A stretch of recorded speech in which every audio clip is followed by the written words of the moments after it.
I mean, the main thing I want to talk about is ideas for groups. That's what I want to think about. Ideas for groups. Yeah. Okay. So first of all, the video is being recorded. Don't mention the name of the place. Keep kids' names to the first name, and try not to slip up because that means I don't have to edit. Yeah, I won't mention anybody's name. So. But make up a first name so there's something in the video. Well, I mean, for me, what I want to talk about is how to come up with a group. I want to talk about how to So create you a group. can't do that, Sam. That's like saying, I want to know how to write a song. About what? With what instruments? What are you recording it? Who are you playing with? Yeah. So without the context, there are no groups. So it sounds like the first thing is to just have a topic that I'm interested in, that I think So the is first worth. thing is the context. How many people? What are they there for? The context. Well, there's a few different contexts. One of the contexts is a lot of people. So like Okay, what's a lot? 35 to 45. That's a lot of people. That's a Yeah. big group. So, yeah, I had to do one that was like that this week. Then I had one that was all men, all women. Um, and then I had just a smaller, like 10-person group sort of mixed. Um, yeah, so those are all the contexts. They're Well, those are obviously, the amount of people. Like they're all there for addiction, yeah, everyone's there for addiction. early recovery. Yeah, it's all early. It's all early. There's nobody that has more than most people come straight from detox. So the most clean time you'll see is maybe 2 weeks, maybe. Okay, so now are you beginning to get the gist of what has to happen before we even talk about a particular group? Yeah, oh, for sure. For sure. What else would you add to the information? I think one thing that I would want to ask is there any considerations, like is there any groups that you would not do because of the person's in really early recovery? Like, is there anything you would totally avoid? Okay, before you get there, there are 50 more things that you haven't asked that you need to ask. And you're asking me to help you to create groups. You're in a hurry, you seem like you want to know, you want to get to some idea. I'm telling you, I don't have any ideas. I have to have the context. I have to have the context to know a theorist. I have to have the context to know a person in therapy. I have to have I need the context. In other words, okay, so you told me some very basic things. Okay, another basic thing in a rehab is how long are they there, the average person? It's either 2 weeks, 30 days, or 45 days. So that context matters about what group you use. Certainly, the longer that they're there, the deeper you can go. The groups are compiled of people at every stage simultaneously. I understand. Okay. I get it. But a person who was there 45 days and they're in their 40th day has a strong foundation. The person who was there for 5 days and they're going to be 45 days has a long time to catch up. But a person who's going to be there for 14 days, it's a completely different thing that you would go for. Yeah. Does that make sense? Not totally. I mean, it would make sense, but I'm curious why you say 14 days, because that seems like sort of in the middle, 14 days versus 45? versus like no, versus like a few days in. Okay, I was saying that the length of time, if they're there 40 days out of 45, they have a strong foundation. Yes. They're 5 days and they have 40 more days to go, they have a lot of leeway. Yeah, there's a lot of time. If they're there for 2 weeks and they're there 5 days, you're not going to do the same thing in 5 days that you are with the person who's going to be there 45. You can risk a lot more. Because when somebody is there for 14 days, relapse is a thing that you think of from day one. Right. When somebody's there 45 days, that is not the main focus. You can go deeper. Now you said 3 different ones, 2 weeks, 30 days, and 45. Is that what you said? Yeah, it's all based on insurance, Yeah, insurance will pay. Yeah. Yeah. Which is why I said, this is a big piece of the context. Not only that, but the indicator for the amount of time that it pays for the rehab, the length of time, is also going to be an indicator for how much they will pay after the person leaves for therapy. Right. So yeah, exactly. The people that are getting approved for 45 will likely get a full outpatient You program. got it, Sam. And again, what you're looking at is this. It isn't a matter of the deeper you go, the better the therapy. That is not the point. If the point is always to keep in mind that this is to keep them from relapsing, to build up some time, then the variation within that context becomes, okay, and how many days are they going to be here, which is an indicator of how good their insurance is and what will happen outside. Right. So these are, what I'm trying to do is get you to see there are fundamental things about choosing groups in a rehab setting that are not the same if you are doing an outpatient setting that's unlimited, open-ended. Right. Right. Like a group like you do, like just the weekly meeting and I don't ever have to think about how long the thing is going to go. no. So I'm free to go as deep as I want for two reasons. For one, the community has developed to the point where if there is a difficulty in the group, there's plenty of support after the group. People are availing themselves of the support, Right. right? In a rehab, fucking people don't know how to have relationships. They don't trust anybody. They don't even trust themselves, you know? So now that's one. Two, when you're talking about a rehab thing, they don't know you for very long. No. And it is a thing with people who don't know how to have relationships where they don't have any ability to gradually get to know you. They resist and then suddenly they think they're your best friend, their best friend. So this is a factor because any mistake you make will be exaggerated. Yes.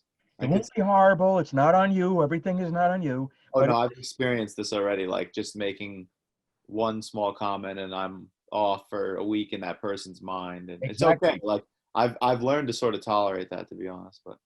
But it is something to think about because the different amounts of time give you a different amount of time to rectify that, anything that happens. And again, you can go a little, you can risk a little bit more because you're going to have time to turn it around. Yeah. Well, I think that that's very because my memory for whatever reason is very good. Like I have a sense, even in the 45 people thing, I know everybody's name because and Yeah. yeah. So I have a sense because you're bouncing around. You can even go. You can even be in the same group. I can go really deep with somebody who I know is going to be there for a while, and then I can skim way lighter with somebody who I know is going to be out the next day or something. You know what I mean? So as long as I know that stuff and keep it in mind, it's like it seems manageable. Like it can be. It doesn't. I don't have to change the entire group. I can change the way I'm interacting with person to person.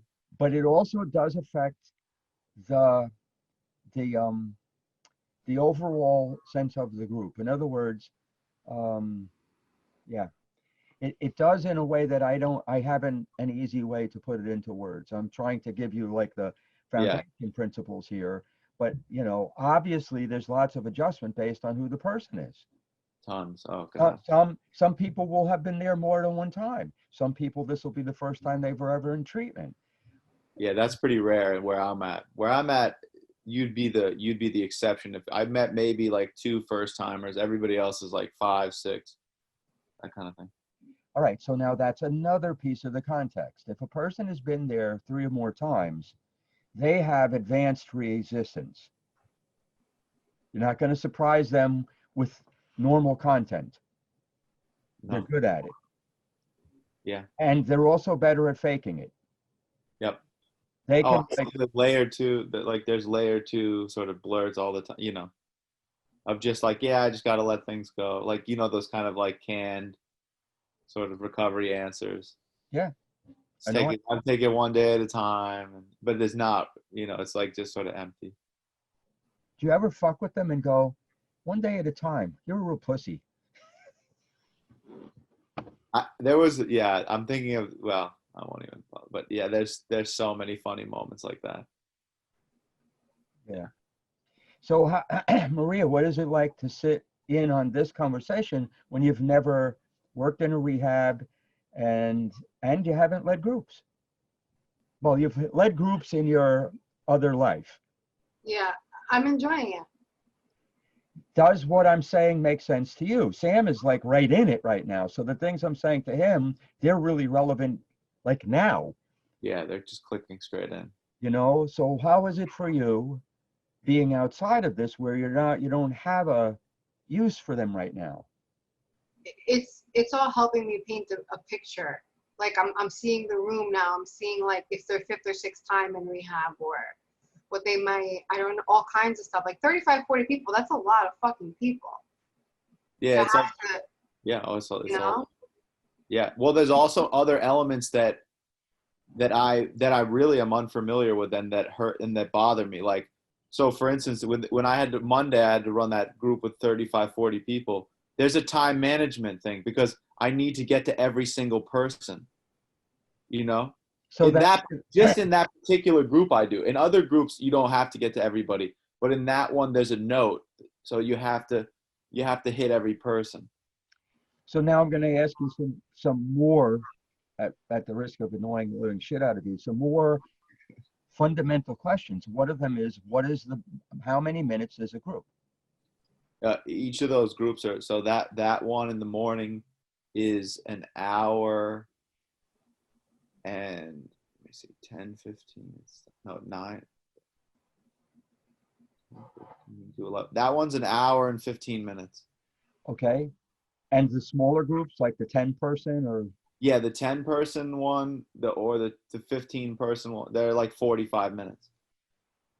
Okay. Those So I can't get to every person. It's impossible. more than that, Sam, 45 minutes is almost like I'm just getting warmed up Mm. in a group. And Yeah. so now as an idea, so one, my experiences with multifamily groups, which is most people that will never do a single one, Nope. right? So intergenerational, but multiple families, right? So there's that. And the complexity of that is just something I love it. Absolutely love it, right? So I could get 30 people, but I might have 7 families. And the idea that there are 2 different size units at work, right? 7 families, 30 people, it adds a dimension to what you can do because there's a built-in support within the family and between families. There's a whole bunch of stuff there. Now do you have family involvement at the place you're interning?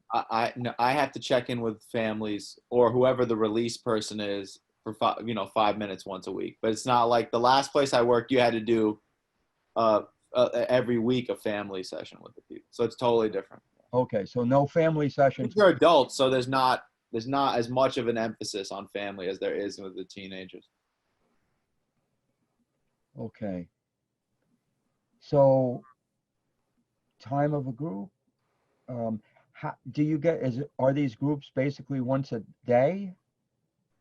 The group, there's like 5 groups a day, and so it just depends. But the ones that I'm most interested in are the ones the ones that are 45 minutes are the ones I have total creative control, so I can do a group that I want to do. And so And the longer groups are really those are like structured. Those are like structured. Like we hand out a worksheet that has like, what's your goal for this week? And disgusting. well, it just depends how you work it. You don't have to go off the sheet. I mean, Yeah. I get it. Too UBA sounding. this is what happens when you have to take insurance is like you have to cover your ass by having these sheets filled out so that you have a direct quote from the client to put on a form, even though most people are just working the room. At the end, they need to collect these sheets so they can say exactly, and the sheets have like your level of anxiety so that you can say the person is having moderate to severe anxiety, It's all insurance nightmares. It's just like you have to do all these flaming hoops. Yeah, it's hard. So because this is going well. I can already see we can get a nice hour chunk of how do you structure groups in a rehab, and the fucking thing would like blow up once somebody caught that it was online. So you're doing a good job being careful, Sam. And we do. This is not something that I'm against. I think it's a good idea that we learn how to talk like this, where we're not exposing anything or anyone. Yeah. And yet these are teachable things, right? So that's a very interesting division between the things that are necessary for insurance and the places that you have freedom to create. How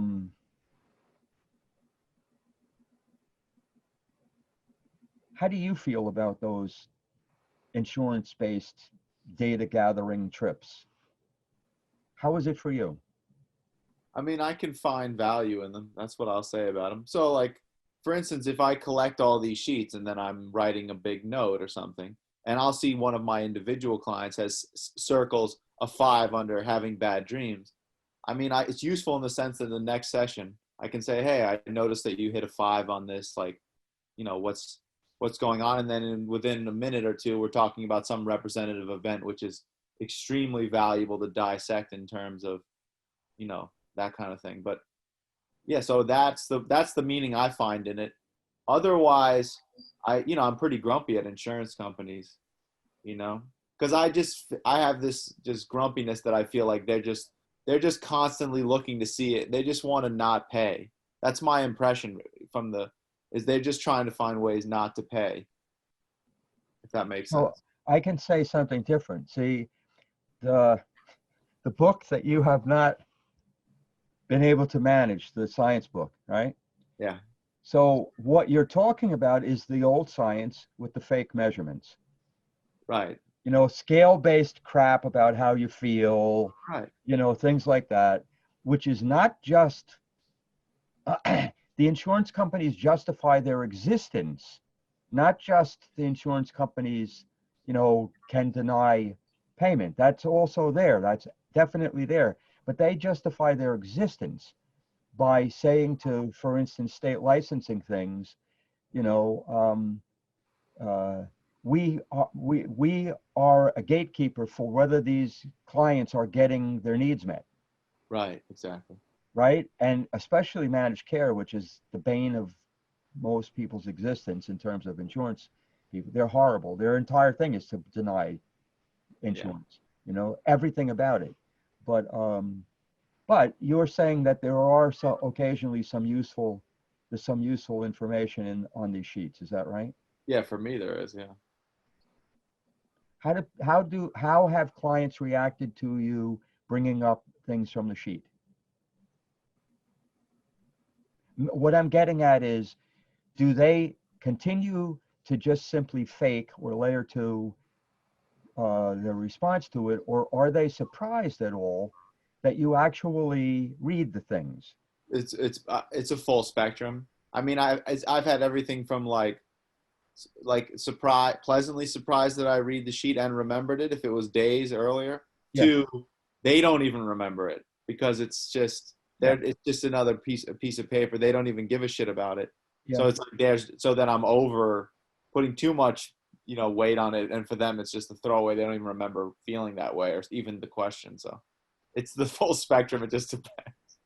So what if I said to you, right? I'm going to play your supervisor at the rehab. What if I said to you that your goal when you sit with somebody is to at least once a week get them to be pleasantly surprised by the form? Something about the form. Wow. I would say that's a fucking tough goal because a lot of people are just like, ugh, to the forms. Like they draw like demons on it or whatever, they don't. Okay, Sam, do you know why I'm suggesting that? No. Because it directly addresses their feelings that this is not going to change anything. Okay. That is one of the main barriers to them seeing you as a legitimately caring human being. That you are going through the motions just as much as they do. And they have abbreviated ranges of emotion. So they can't read as well, like you can read them. But if you can pleasantly surprise them with the worst piece of bullshit that they're having to go through in the place, or the most empty, let me say it that way, because it's not the worst, it's the most empty, it may be for many of them, then you have you'll gain skill every time you learn to do it. You'll leave this internship with 100 new skills, all of them about people's resistance.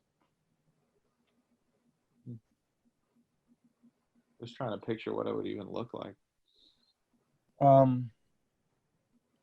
mean, to me, if I see somebody that is like really blank about the form, and I say something about it and they're really blank, and I see their face and I want, you know, there's like a facial thing where the eyes go down and to the left.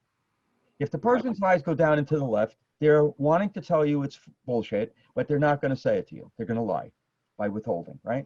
So you just say something like, wow, I just noticed you look down and to the left. Know what that means? It means you think the thing is bullshit. Right away, they're going to crack up. Yeah, it makes me think about, like, I always like that. One thing I liked about that group that you suggested to me, like one of the ones, is that I like the idea of the meta group. Like sometimes, like in that 45-person group, Yeah. I'll notice some people are just dying because of the public speaking thing. And it makes me want to do a group on public speaking. Like I like to zoom out a lot. Or like, yeah, I'm thinking it would be fun to do a group on just worksheets, on what it's like to be handed a worksheet. Awesome. Like, Now, what would you like to what? hand some of the worksheet that said, what do you think of worksheets? Like that would that might blow their mind, you know? Now, Sam, you started by saying, help me to design some groups. You Right, said, I want you to teach me how you design groups. right. Now, what just happened? I got some idea. You just designed a group. How did that happen? It happened because I went through the entire foundation.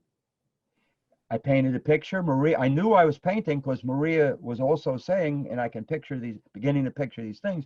But then we Right. go through and I go in a little more detail, a little more detail. I'm deliberately going slow, not to wind you up, but to just simply get a real sense of what you can and can't do. And then right there, the shift happened where you designed a group. Yeah, that's true. And that's really, I don't think that you can see yet what I did. I know that you can remember. Well, I know that I can't, whatever we did, I know that my normal process is to just sit down in my bed and go, what's a group? And then you can't skip to the end. It's like all that stuff that you did, you just can't jump over. At least I can't jump over all that stuff and just appear at the group.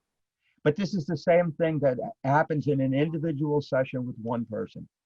Right. The structure of what I just went through with you in this like 23 minutes is Right. exactly the same structure that I use in as a meta structure in every session I ever do. Right. You know, there is that creating the foundation, and then there's Like, the, you're absolutely right. It's like the client comes in, I was so angry yesterday. Where were you? You know, what time of day was it? You know, exactly, Sam. and then it's like you spend all this time building it all up, and then you sort of, yeah. And most people, most therapists have never been taught that all those small details are the thing that makes the likelihood of having a light bulb moment go up. Without it, there's not enough visual material. So it's not going to really, there's a chance, but you know, it's way more luck based than it is skill based. Yeah. So when you're designing a group, you need to use the same structure on yourself. So you could sit in bed and you could say, all right, let me count the amount of seats in a room. Yeah, absolutely. Yeah, that's what I should, instead of trying to think of a group, I'd be better off picturing myself in the front of the room and picturing all the people where they're sitting, their faces. Exactly. And 10:30 more than that, Sam. Yeah. So now, all right. So every Saturday morning for 2 years, I sat with my coffee, right? I think the thing started at 9, the family group, the Saturday group. Now the Saturday group is all the kids and all the families. It's the only group that they're all there, everybody in the whole rehab, in the adolescent unit in my case, right? So 150, 200 people. And I would sit in the morning, like at 8:30, and I'd have coffee, and I could picture sitting by the window looking outside, really love the trees, and I have a piece of paper, And I'm really saying a little different than what you're asking. I was saying, how am I going to amuse myself today? That is really what I did, because if I am involved and immersed and amused, those groups are going to be great. And if I am just trying to pull something off, no, those groups are not going to be great. I may in the middle become inspired by somebody, you know, Yeah. I may connect to people. Like it's not gonna be black. Like when I did the 45, when I stood in for the person that was missing and did that group, it was fine. But when I did the group that was really the one I was super interested in, which is the, what are times you felt inside of a group? What are times you felt outside of a group? Yes. Do you feel Yeah, inside yeah, of yeah. a group right now? I was like totally sucked into every response, and it was Yes. totally, I was interested. But I what was, I'm saying is, when you sit to design, first of all, you're designing a meta design. It's going to change based on who's sitting in the group, whether it rained today, whether somebody is its first day in the group. Like there's 50 things that are going to change it. But you can begin to have that starting point, which is like, you know, what is going to amuse you? You know, what kind of a thing oh, is, it would amuse me to no end to do a group about, what does it feel like to get a worksheet? I mean, that would just be. Sam, do you understand you already want to do that group? I love that group. But this is the thing, though. One thing I realized from doing a bunch of the groups that we talked about, is that I really need there to be like an opposite in it. It seems like that really helps it a lot. Like, Absolutely. You need to have dynamic range. so yeah, that's one thing. Dynamic range is created by a pair of opposites. Right. So what I would do is that I would start by saying, does anybody here love filling out forms? Because immediately now the whole room is involved in a single sentence because you're saying something absurd, Yeah. right? Now, okay, how many of you hate filling out forms? Now you have the dynamic range for the entire group. That's it. I mean, That's it, Sam. do But you this, love filling out forms? Do you hate filling out forms? yeah, but what you said is true. And what I'm saying is try to get the dynamic range in the first 2 minutes of a group. I don't care how long the group is, try to get that dynamic range because it's defining the range of the group. It's much harder to try and stretch the group once it's started than it is to start with that range and then build in from the outside. It's like having the corners in a puzzle. The 4 corners, it's a 1,000-piece puzzle, but there are 4 pieces that are important, the 4 corners. And that's just the way it is. And it's the same with a group. When you define that the time limit, the beginning and end, and then the dynamic range of what happens within the time, you have the 4 corners of a group.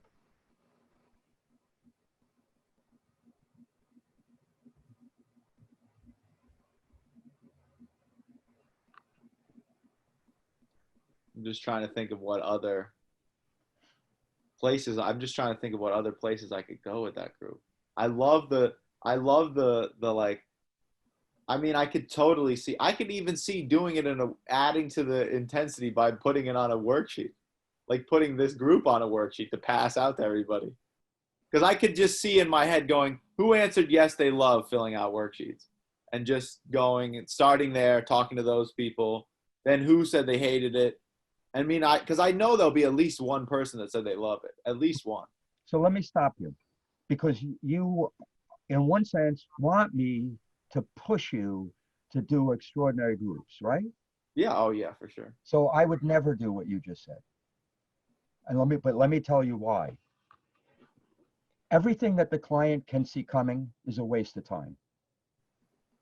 Except if you're winding them up and then you're going to do a reversal like at the end of something, then it's well worth it. Because you're really getting them to, you're using their assumption that they know what's coming to wind them up. But when you say, okay, of the people who want to fill this out, right? I have a worksheet here. You're going. Oh, I wasn't saying it like that. I meant like, well, either way, just keep going with Okay, what what I would do with this is that I would say, okay, now there are 30 of you. I have 15 worksheets. 15 of you are going to get worksheets and you're going to have to fucking fill them out. 15 of you are not going to have to fill anything out because you're not even getting the worksheets.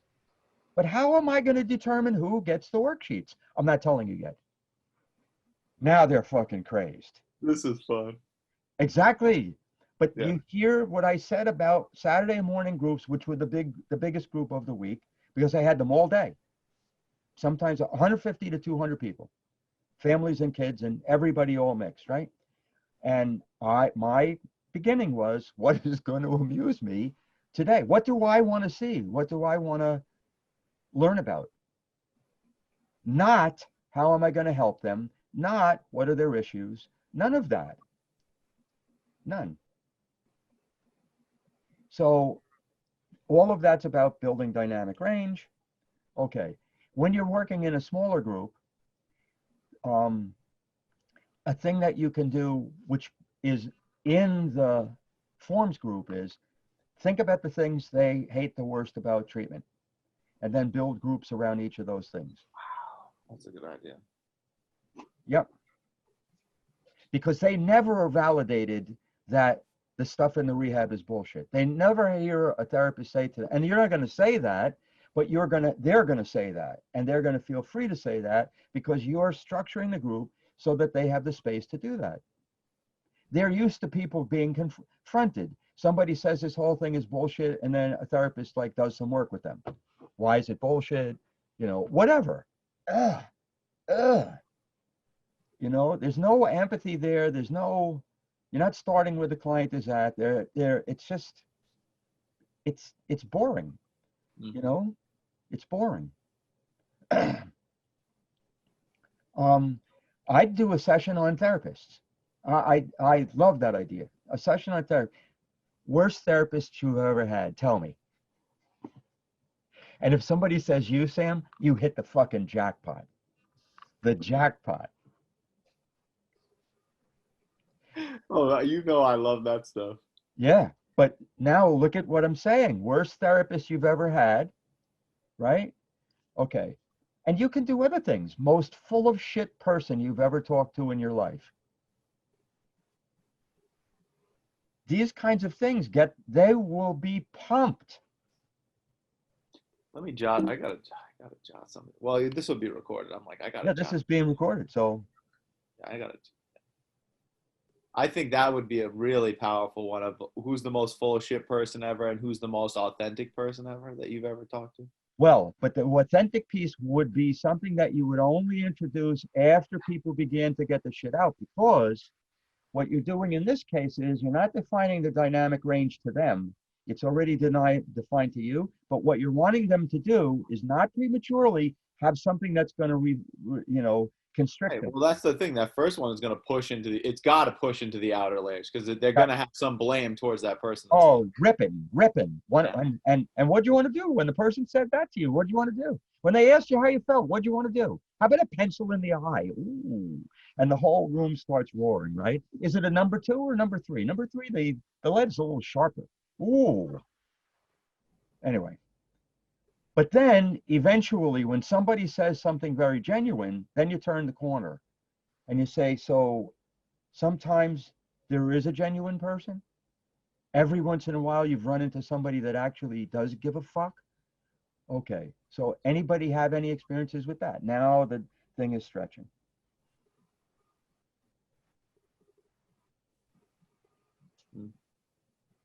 So what's something else that they hate about being in the rehab? You have some experience with this. I'm not sure, but I'm gonna find out.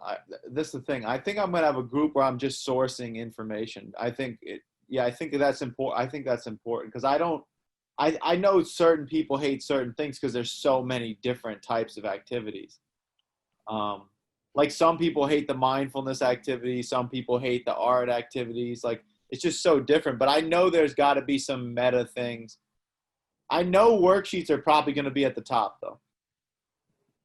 Because they have to do so many intake forms and assessments and mindfulness is going to be at the top with that because mindfulness is so painful to a person who's an addict.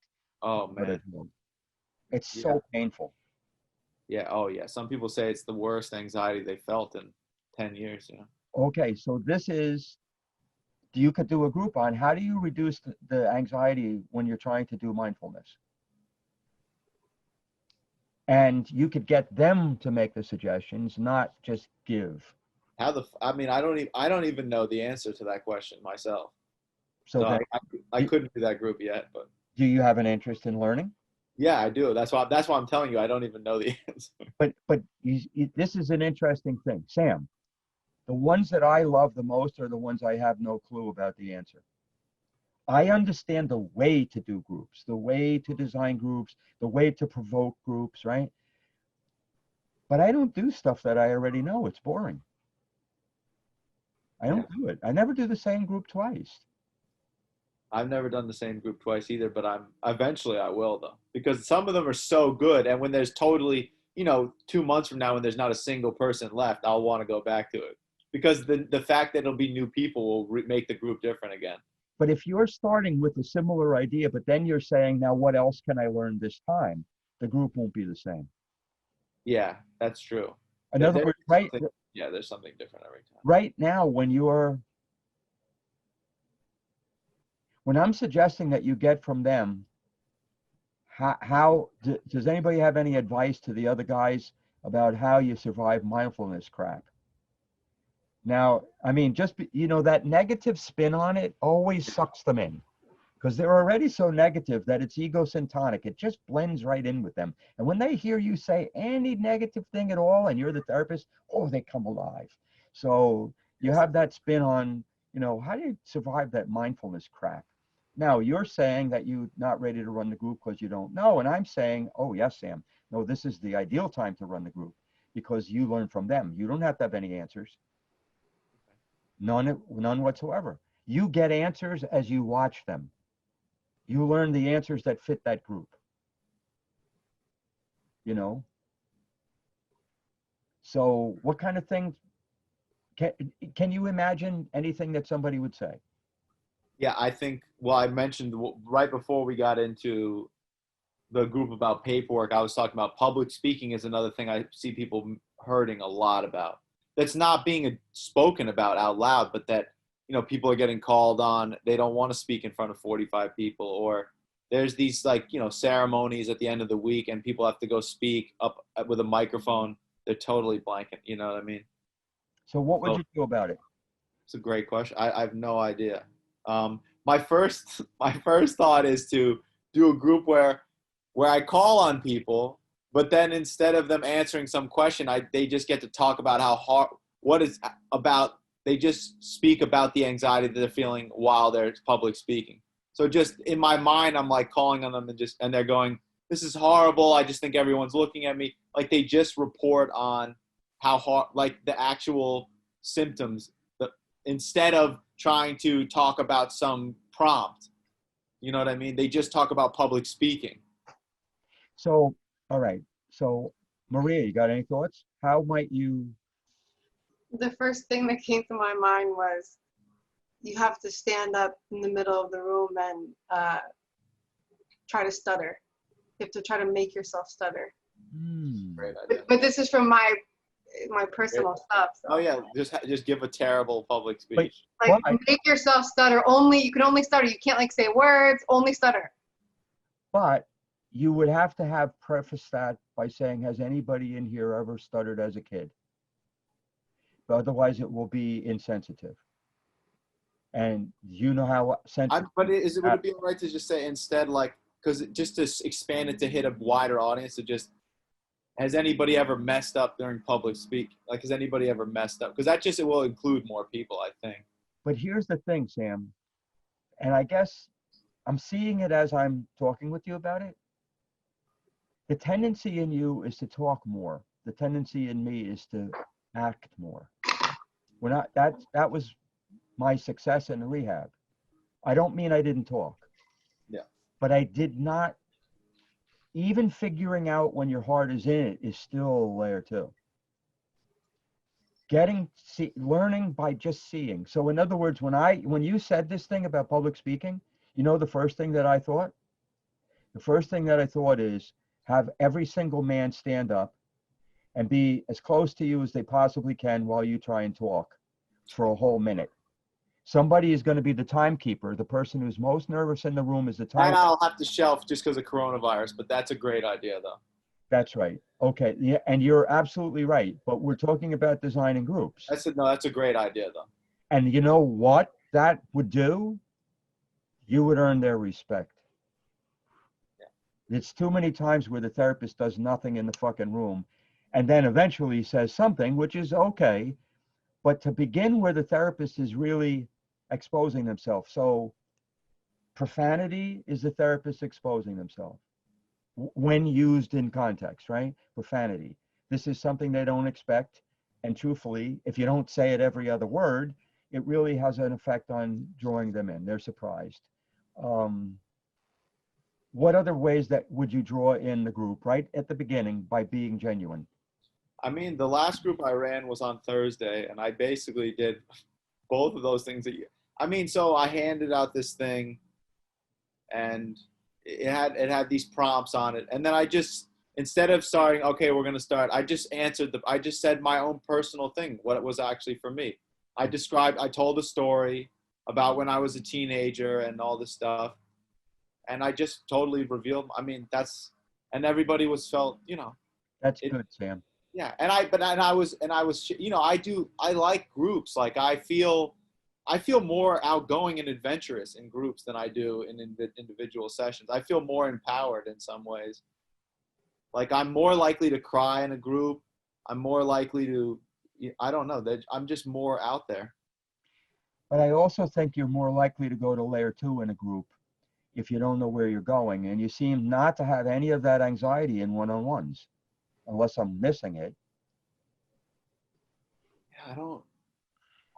Yeah, I don't have any. I can't picture being anxious in an individual session. I can picture being anxious, like disconnected anxious, but not like worried. Yeah, that's what I'm saying. In other words, what I'm seeing is that even in your question today, which I'm glad you're asking because you're asking, teach me some of this stuff. I don't know these things. That's really the right mindset. But it seems that you're wanting to know ahead of time some things with groups where you don't seem to have that with individual things. So Yeah, well, maybe and all I can say is that it is a stark contrast for me because when I'm running the groups, I really exist the least amount in one on. This is another opposite in one-on-ones. I take up a way more. I say way more in groups. I mean, that the last group I ran went really well, and I don't think I said 15 things in 45 minutes. Probably I shared that story at the beginning, but there was not much. I mean, I said questions or something, but I said very little after that, to be honest. But in individuals, I feel compelled to like say a lot, to teach sort of at times. I don't really teach in groups at all. I can't picture myself teaching in the big groups. well, that's all I ever did. But I taught and learned simultaneously. Like people could know that I genuinely wanted to know. If I'm like looking at something, I want to know. I'm not just asking it for no reason. Learning, I can relate to. Like I told you, there was a guy who unzipped, and there was a number of theoretical things that went through my mind that I'm like how long to let the person be in 7 isolated, when to draw them, when to connect them to another person or me, like those things. Yeah, those are the things that I left thinking about. Like in layer 2, I left thinking like, what do you? This is leaving a group. No, like after the group's over. Yes, that's what I mean. Yeah, yeah. After a And group. so I'm thinking, did I leave him too long there in 7? You know, Can't you tell, Sam? I mean, Doesn't it the same? Can't you use the same guidance system that your body gives you during individual sessions? I don't know. I guess in my mind there seems like there's more factors than in an individual session. Because like for instance, so there's all these. This guy's unzipped, but other people are also having an experience of him being unzipped. So it feels like a lot more factors to manage, at least in certain moments. Um, I don't know. It just feels a lot different. Like in an individual session, I feel like I could feel it in my body, and then I would say, "Look, I know you're really suffering, but I don't want you to forget that I'm here with you. Like I don't want you to suffer by yourself." Um, You know what? I'm beginning to see what it is you don't see. Oh, good. Oh, wonderful. Put me out of my fucking misery. Yeah.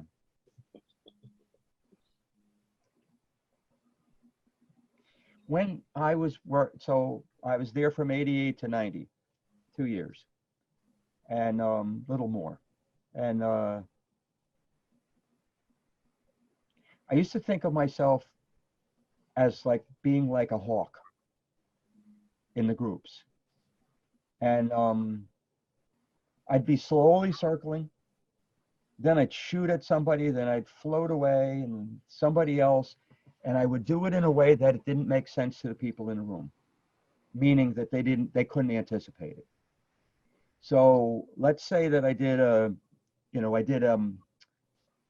family sculpting, whatever. One of the kids, and he picks other people to play his family members, and the kids ripped apart. Now, and the people involved, the whole room. So then they're all sitting down, and there's a huge circle, and I look at the person who was suffering the worst, and I call on two people before I call on them, because I want them to have anxiety about whether they'll talk or not. It builds up the tension, and tension is your friend, Sam. Tension, right? So now I see that person suffering. My two-ness says, help that person right away. They're suffering the worst.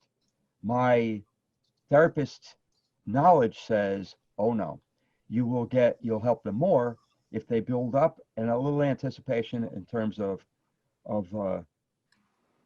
why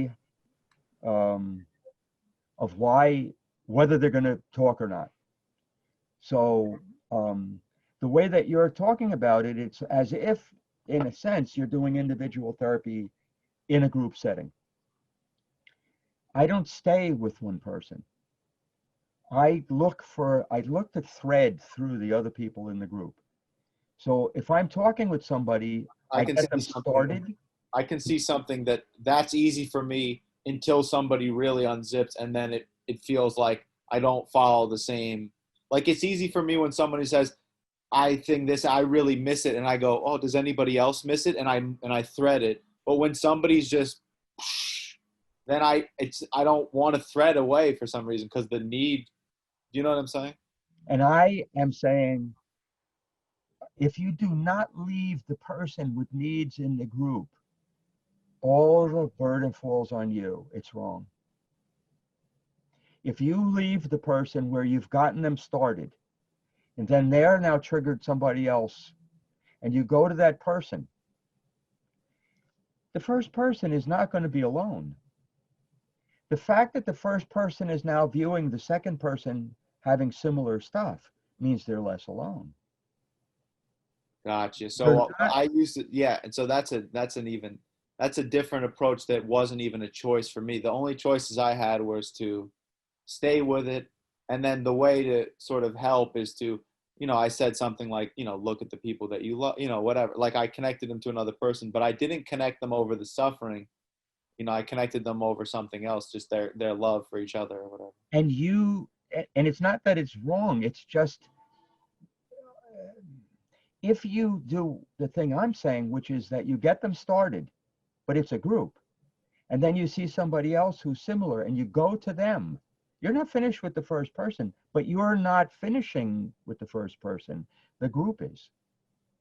And that second person is now having these things, and they're going to expand on and hit a few areas that you didn't hit on, and then somebody else in the group is going to come up, right?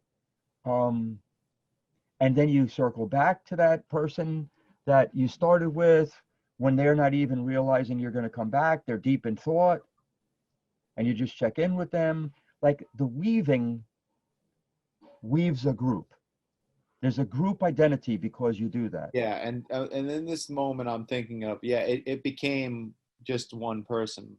It wasn't a group anymore. It was, well, for the people that were so attuned to him, there was still some group thing, but there were some people that were like lost. And what you want to watch for is the inside and the outside, like the people who were in it and the people who were out of it. Right. And the people who were out of it are just as important as the person who is like really emotionally breaking down from watching. The person who's really out of it is a person that I would go to because the group wouldn't expect that. And I would go, are you doing all right? I would not lead them. I would just simply ask, are you doing all right? And okay. And even if they lied, okay. And now I go to somebody else, but I have it in my eye that that person now is way more involved. It's very sneaky. I haven't done shit. I haven't over efforted. I haven't done too much work. Right. You know, so the thing with a group, Sam, is I don't want to just call it sneakiness. You know, this idea, if you watch hawks, they circle slowly and then they shoot down and then they go back to floating. Like, that's kind of the feeling that Yeah, it's not even sneakiness. It's just an acknowledgement that our nature is to prepare for suffering and prepare to avoid it. So if you do things that are like obvious, everyone will be lost in preparation for what's going to happen, and it just takes them out of it. You know, it takes me out of it. I mean, like you know, one of my coworkers before we went and did this group, she was very sweetly like saying, "There's no way to prepare for this group you're going to do." I'm like, "No, there's not." I'm like, I have no idea what I'm going to say. I have no idea what I'm going to do. And that's just the way it is. Like, but and that's true for me. If I prepare the way they do, everybody, it's the same thing. Like, it'll exactly. be the same mess. It's not any different for them than me. So now come back to the basics, right?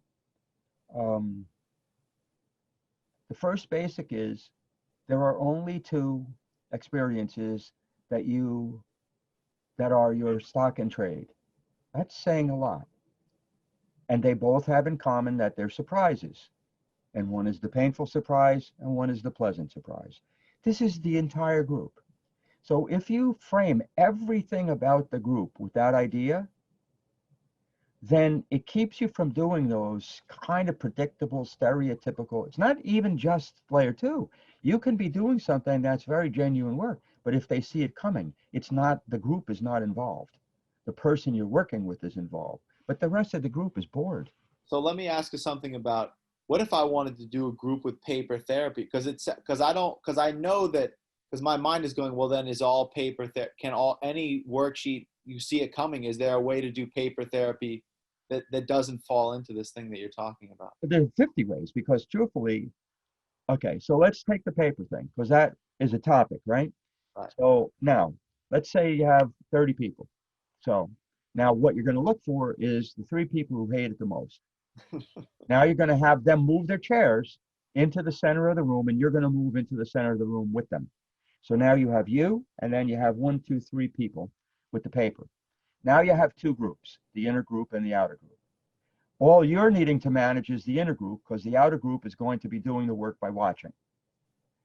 Okay, so now already you've done something. Just moving the chairs causes anxiety. Picking who's going to be in there causes anxiety. What the fuck you're going to do when they have no idea causes anxiety. And anxiety in this case, you know, within reason, is really the wind up to do the work. Okay, so now these three people and they hate the paper. So you're going to wind them up and you're going to go, all right, so I want you to look at the first question. I don't want you to answer it. No answering. Okay. In fact, I'm not even giving you pens until you read that first question. Okay. Now, who thinks the first question's bullshit? And now you're winding them up, right? Okay. So now you get them to, you hand them pens after like they've read 3 questions, you hand them pens and you say, I want you to write in the first 3 questions, nothing else. Just write something. You can write this thing sucks in there as an answer. You can write whatever you want, but you have to write something in there. Okay. All right. So now, right? So now they've written that and then you ask for the papers. Now already they're going to be really anxious because you asked for the papers back and they only answered 3 questions. Right. And now you look at the first one and you go, you don't say anything. And you fucking crumple it up. And the next one you rip up. And the next one, you do something where you just like crumple and throw it behind you. Right. Okay. Now, the group is really, really going to be anxious. But now what you're going to do is you have to know the first 3 questions on the form. And now without any paper, you ask them, okay, Now tell me, and you ask the question. And what your goal is to try and get them to see how paper can detach people, but how the very same question asked by a caring person can be really life-changing. Mm. Wow. Because truthfully, they will, this is again, rehab resistance. You know, they've filled out forms to get in there. They had to fill out the progress things as they go along, all this stuff. But somebody in the middle tossing those things after they've already invested a little bit in it, they answer 3 questions. Toss, toss, toss. Okay, so now let me ask you, and you know the question without the paper, that already is something that will impress them. If you know the first question and the second and third, because there's no paper, it's coming from you. So now, this is a very complicated group, and yet it's not a very complicated group because it's working with resistance. It's getting them to laugh. It's like, it does a whole bunch of things. Now, the idea of moving the chairs into the center, you and 3 people, the 3 people is that's about the right balance power-wise. 3 of them and 1 of you. So they'll feel the 3 of them will be powerful enough to face the 1 of you, right? Mm-hmm. And the rest of them, this will be like the people watching the gladiators fight, right? So even without a topic, it doesn't have to be the paper. You could do really anything. Yeah, yeah. You could do things like, which one of you wants to kill me the most? Yeah. Let me ask you, this is another thing that I had a fantasy about doing a group on is, but I'm not sure, but it's this thing about preparing, you know, like the outer layers. Like I'd love to do a group on where I help people get in touch with how much they prepare for suffering, especially with words. Like I'm particularly thinking about all the school injuries that I see in these groups. Like I'm fantasizing about having some kind of group where I say you're not allowed to answer for X amount of time, like you have to take your time, and you're not allowed to know the question ahead of time. Um, like maybe I ask each person a different question, but I just get them to wait. I'm just not sure in my head. All I can picture is just what I want to see happen. What I want to see happen is people waiting to respond, letting something come to them, and then ending up speaking from the inner layers instead of the preparation, like just preparing and then blurting out a layer 2 thing when it gets to them. So those things are in the back of my head, but they're never in a group. In other words, that's already biasing what's going to happen in the group, Sam, because it puts a terrible pressure on you to make it happen. I see. You know, even if you allow yourself every consideration, the minute that you define that, if you and I were to be sitting and you say, you know, Steve, I want to help them with their injuries about learning, and then we figured out 5 or 7, like I did with the groups, right? Then you go in and you haven't decided which one you're going to do till that day. Then you do something which I haven't really done a lot with you about, which is what happens in the first minute. And that's what decides which one you do. Mm. Then all the unpredictability causes authenticity. When you don't know, they don't know. So the best thing to do is actually just this thing that's in my heart now is just this desire to not try to just leave it, to just go in and just wing it based on that. But have it, but not have any response. Just, you know, today you can say it as an intention, Sam, because I would do that. Can I say like the intention today is like that everyone wait 30 seconds before they respond? Can I say, is that too much? I would say an intention to yourself. Okay. In other words, I would set intentions like today. It could be anything. Today, so-and-so is going to talk. He's never talked, you know, because I had that when I did the internship with the 10 to 12-year-olds. And this boy, Michael, both his parents had been killed. And one overdosed and one was in a terrible tractor-trailer accident. And one of my close friends that I had made in NA, this woman, Kathy, this was her younger brother. So I had an investment already, which was in some way a burden, and in another way, I would have had it anyway because he's the only kid who didn't talk. And but not once did I have a thing where I went, I'm going to go in and get Michael to talk today. I had it in the back of my mind always.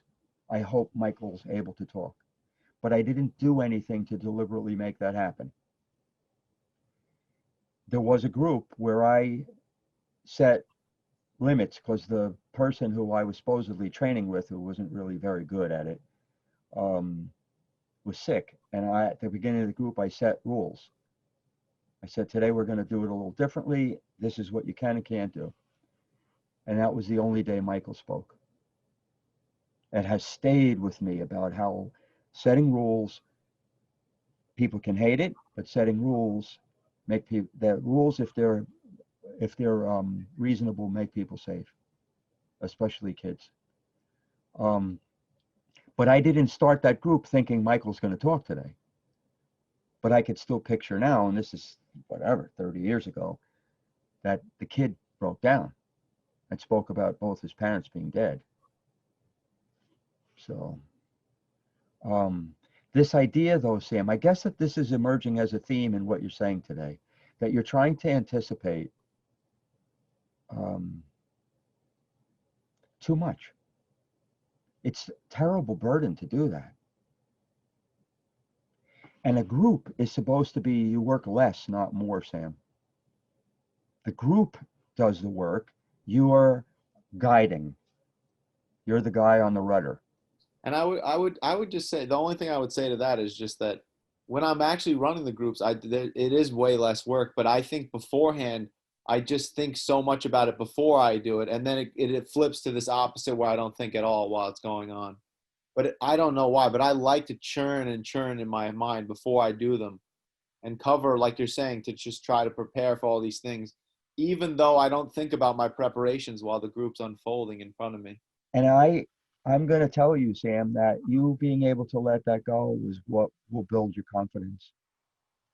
The more that you have to prepare, even if you let go of it during the group, the more you Prepare sounds so weird because it's all imaginary situations in my head that I'm just living. It's not like it's like real. I'm picturing real clients and what it's like all real. So it's sort of weird, but it is preparation. It is. and it's just not my style. I do almost no preparation. I think during the month about what I'm going to do in our month, the once a month group. But basically what it is I note things of interest to me and I let it go. They're in the back of my mind and then I let it go because the group is never what I don't prepare. Every once in a while I have a thing with 3 or 4 ideas on it as a guiding thing for me. Sometimes I have a drawing, but mostly not. And yeah, it blows me away when things line up at all. I think 2 groups I've done ever have lined up the way they were in my head. Like they did unfold that way. And it was so weird. Not exactly, but like relatively so. But it's not at all in the actual unfold. It's just the feeling that I expected to be there. One was the group that you taught me about, someone's at the door. That one unfolded just the way that you said it would, honestly. It really did.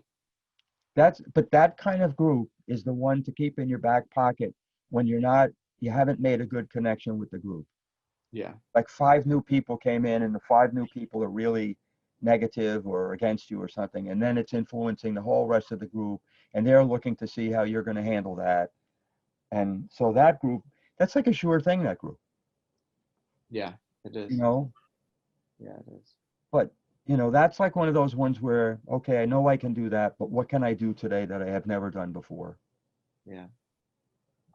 Yeah. So anyway, I feel like this is a good, I feel like my teacup's overflowing now because it's stretching me. This is all stretching me a lot, I think, from where I am at the beginning of this conversation.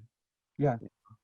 I think, group is some area where I'm just like a newborn baby, Like even though the groups I'm running are going okay, but there's just so much more. There's so much more to go until I can take this leap of faith that you're describing, which is what it is. Like, it's like a leap of faith, to just let go of all the preparation and let go of all the theory and just do it. It never was a leap of faith for me.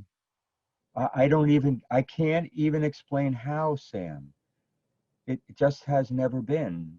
Groups, like right now, I just did a thought experiment. As you were talking, I did a parallel experiment, and I said, what if somebody came right now and said, 500 people group, would you go do it now? I didn't even ask on what. I became excited and happy. Yeah. And I have pictures because, I have pictures of myself on the Saturday group, the first one of the day, where there's 200 people, right? I'm freaking Bob Barker. I'm walking up and down the aisles, and I'm picking on people in a seat, like 5 seats in, and I'm picking on people who seem like not to give a shit. And they're so surprised. And then the entire thing, yeah, it just. Yeah, I see. I'm a little more ambivalent. When I got in Monday, they said so and so isn't here, the guy who does the big groups, and they said you got to step in. And I thought I was so excited, but also crushed. Why? But with the Crushed?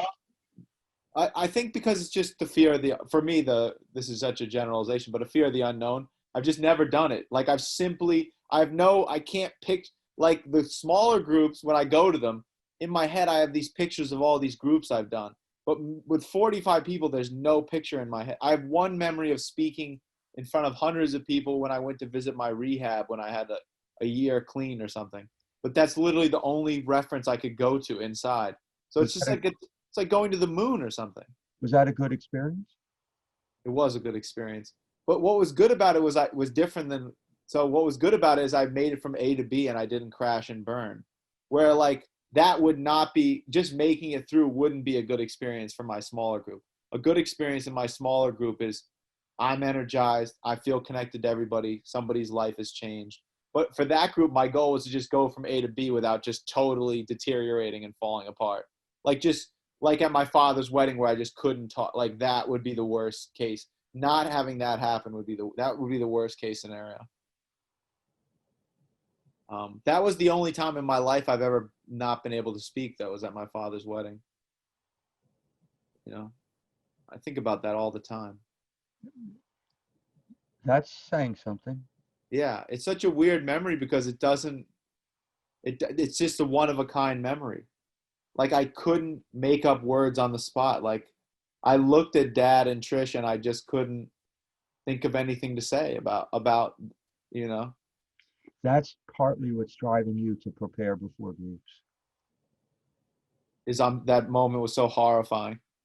I think I got startled. Like I keep on thinking, did I already have an injury? But I think I got startled because I remember looking at them and then realizing there's no words coming. I don't actually have any inner layer feelings to produce words. Like I can't do layer 2. So it's like I was cooked. So, I think Clancy got startled too, because she said recently that when I told her I did the 45-person group, she said, I can't picture that because every time she's like, I just think that thing with your dad's wedding is going to happen again. She's like, I can't. She's like, that really stuck with me. So, okay. So anytime that like you were saying a leap of faith, right? And I'm saying, no, it's not a leap of faith. I like it.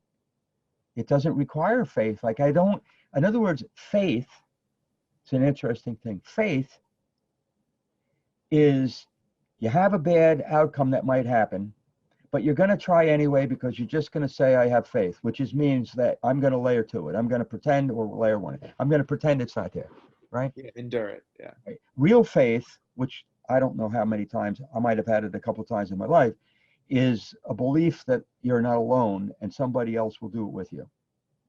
And that belief beforehand, not belief during. That's different. Not like a desperate grasp. Yeah, something before. Not at all. Because it's a good feeling, right? It's not a relief feeling. But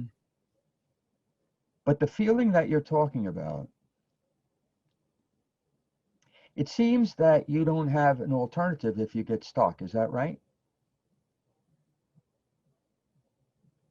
I mean, No, that's the way I'm it thinking usually. back to my dad's wedding. There was no alternative. It was all on me. It was like I There, either have the words or I don't. There was nobody could save me. there was an alternative. I'm blank. I That was can't. that was well done. Now you notice how the second therapist in the room was the silence. Yes. Right.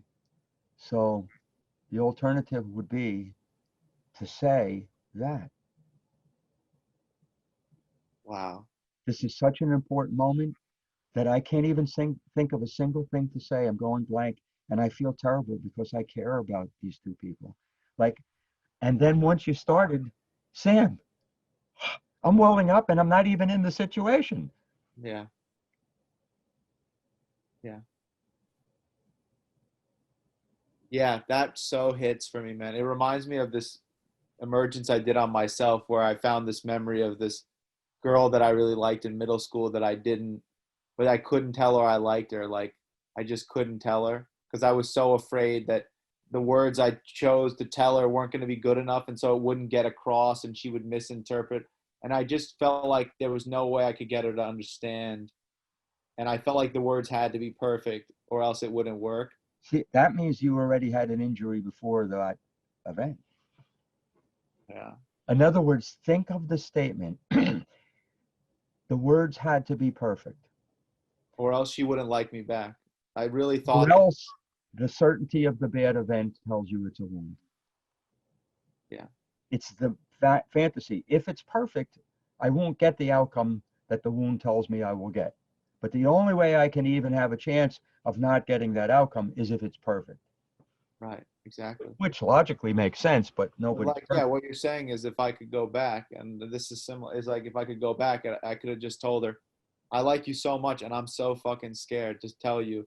I'm so fucking scared, and I want the words to be perfect, but I know they're not going to be, and I'm worried that you don't like me back. You know? But can you feel how authentic that is?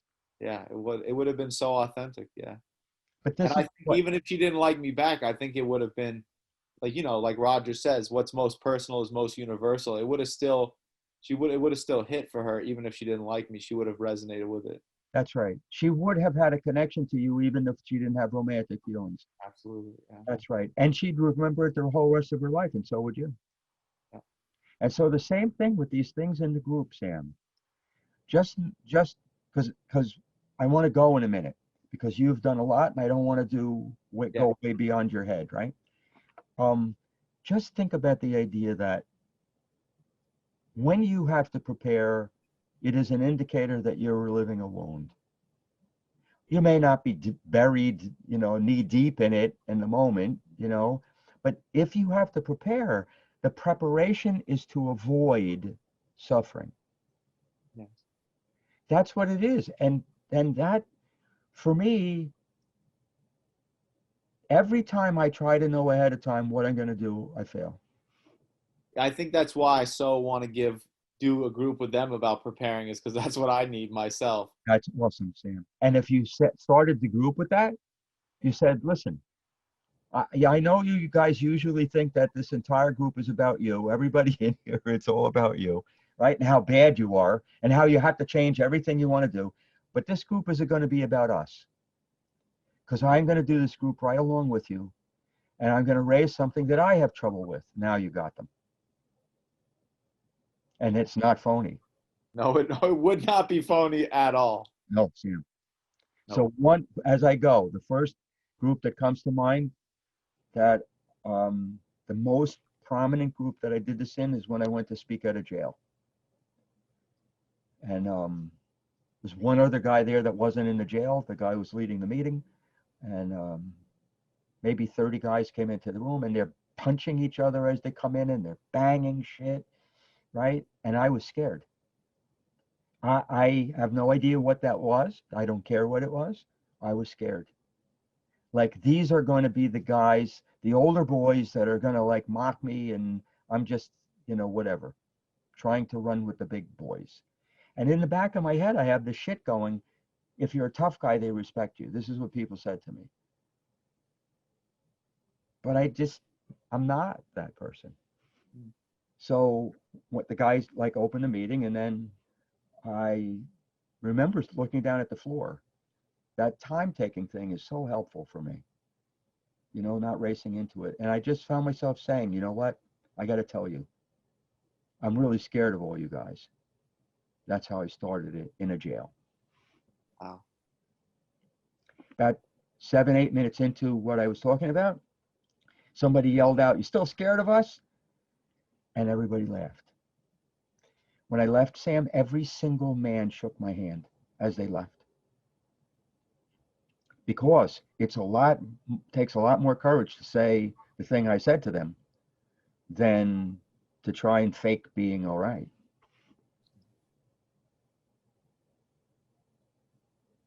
Wow. If you have that option of wherever you are, that's where you start, you will always have something to say, even if what you're saying is, you know, I haven't a clue where we're going today. Which truthfully, you earn their respect by doing that. That's never wrong. That's true. Thanks, Steve. That's a lot to chew on. I'm gonna go chew.